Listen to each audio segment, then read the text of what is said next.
Thank you, everybody. Tonight, I want to talk about old people. Why? Because they're hilarious. They're funny, and old people live life the right way. And they get away with things that most other people don't get away with. Like making weird, involuntary noises. You know the noise I'm talking about? It sounds a little like a cat's dying, you know. And the whole time you look over, you expect to see them reaching for something on a high shelf, you know. But they're not, they're just sitting there. You hear the noises, they hear the noises. Nobody says a thing. It's amazing. It's amazing.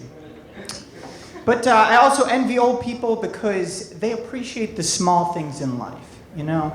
For me, one of the worst things in the world is when you get out of the shower and you realize you have to take a shit. Isn't that the worst? It's the worst. You know, you're clean, and then you gotta do that, and you gotta wipe, and then wash your hands. It's like a whole process. Old people, unfazed. They are so happy just to poop. After the shower, during the shower, pooping equals happiness. You reach a certain age, and that's happiness.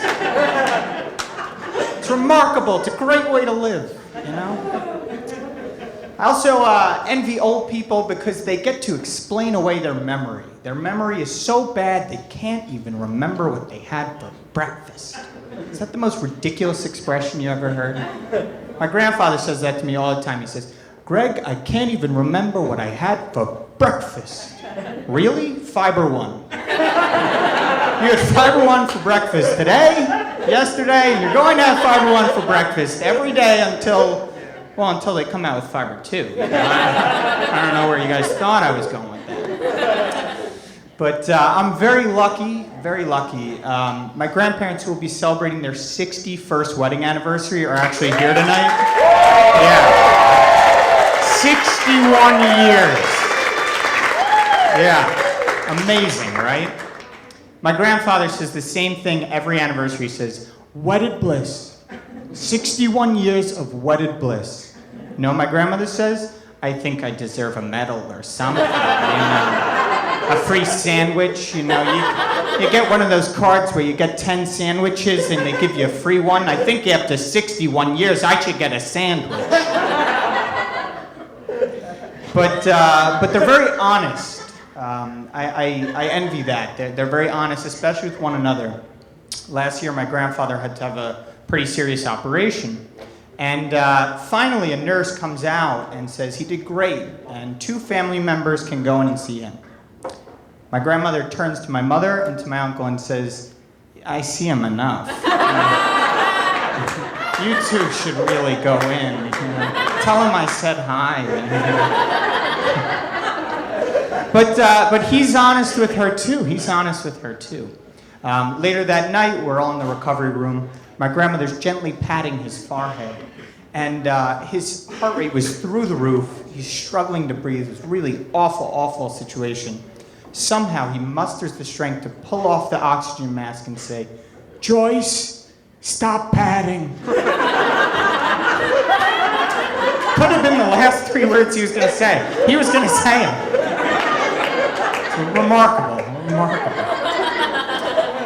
But there's one thing I don't understand. Why is it we get to a certain age and we feel it's acceptable to just shout out the names of actors that we recognize in movies? That's Robert De Niro. Okay. Well, you get a free bucket of popcorn for knowing, you know? And then you have to acknowledge the fact that they got it right, otherwise they're going to say it again, you know? And you want to do this quietly enough so that you don't disturb other real people, but loud enough so that they hear you. So you say, "Yes, it's Robert De Niro," you know? But old people can talk whenever they want. They talk in movies. They don't care. I was at a movie with my grandparents called The Great Raid. It's a World War II film about a group of American soldiers who are going to liberate a POW camp in Japan. 2 hours and 15 minutes into the movie, they have not said a word. It's finally time for the Great Raid. You see, it's nighttime. A group of American soldiers are hiding out in the grass, beads of sweat dripping down their face. You can feel their breathing. A Japanese guard, is in a tower with a big spotlight, scanning the fences. The background music is getting faster and faster and louder and louder. And my grandmother turns to me and says, "Isn't this exciting?" So I just said, all right, that's my time. Thanks so much, everybody.